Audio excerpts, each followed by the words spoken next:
Selamat siang, salam planter Indonesia. Kali ini kita akan melakukan kastrasi menggunakan Sortados, sorong tarik dodos.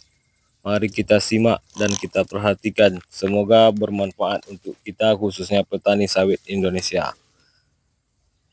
Kastrasi adalah kegiatan atau pekerjaan membuang bunga pada tanaman yang belum menghasilkan sampai dengan umur 24 bulan setelah tanaman tersebut ditanam di kebun.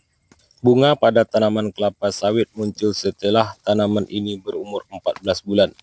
Ketika sudah mencapai umur 20 bulan, bunga-bunga ini masih belum sempurna membentuk buah kelapa sawit sehingga tidak ekonomis untuk diolah. Nah, kegiatan kastrasi kemudian dilakukan untuk membuat bunga-bunga tersebut agar tidak mengganggu pertumbuhan vegetatif tanaman. Itu tadi penjelasan mengenai apa itu kastrasi. Lanjut, yaitu tujuan kastrasi. Mengapa kita perlu melakukan kegiatan kastrasi pada tanaman kelapa sawit? Tujuan dilakukannya kastrasi ini sangat banyak dan bisa kita rincikan sedemikian rupa. Yang pertama yaitu menjaga pertumbuhan vegetatif tanaman, akar, batang, dan daun. Yang kedua, memperkuat pokok tanaman. Yang ketiga, menyeragamkan pertumbuhan semua tanaman dalam kebun, kuat dan sehat. Yang keempat, meningkatkan peluang mendapatkan buah kelapa sawit yang lebih besar dan beratnya sama. Yang kelima, mengurangi risiko serangan jamur, hama, dan penyakit.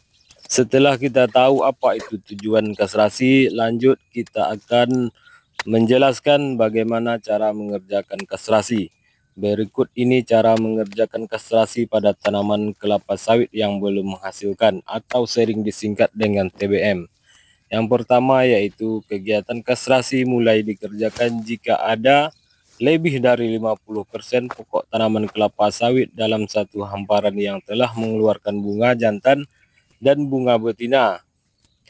Umumnya, kegiatan ini mulai dilakukan saat tanaman kelapa sawit berumur 16 bulan. Kita ulangi, yaitu cara mengerjakan kastrasi. Yang pertama, kegiatan kastrasi mulai dikerjakan jika ada lebih dari 50% pokok tanaman kelapa sawit dalam satu hamparan yang telah mengeluarkan bunga jantan dan bunga betina.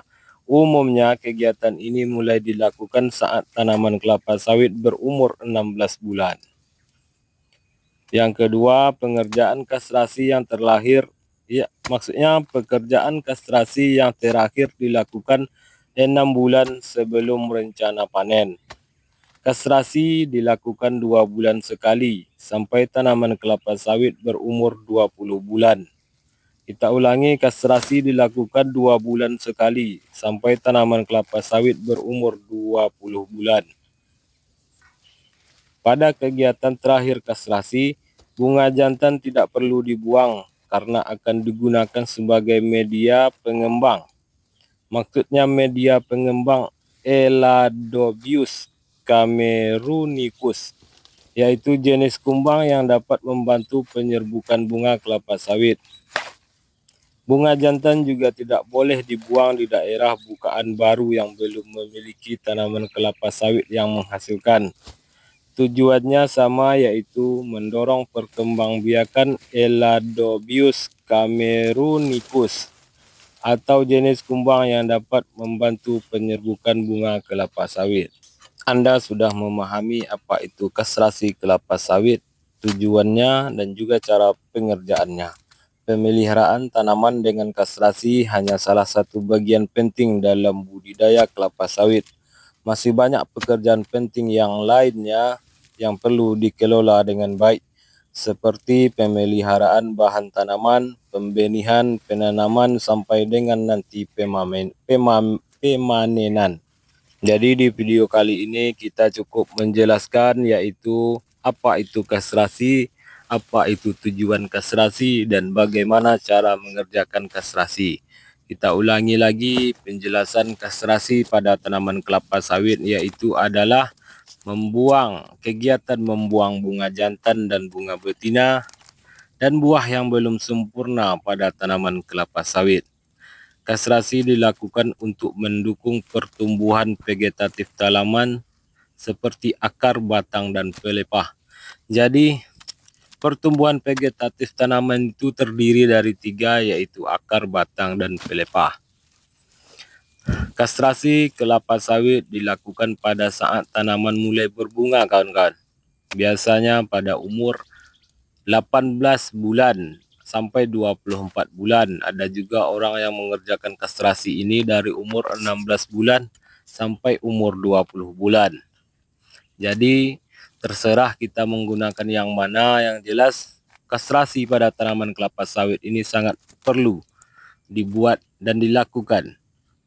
Waktu pelaksanaannya tergantung pada jenis varietas, kondisi lingkungan, dan teknik budidaya. Itulah sedikit penjelasan dari kami tentang kastrasi pada tanaman kelapa sawit. Semoga bermanfaat bagi kita, khususnya petani sawit Indonesia. Jangan lupa tunggu video kami yang lain tentang cara pengelolaan kelapa sawit yang baik dan benar sesuai pengalaman kami yang sudah ada. Terima kasih, salam planter Indonesia.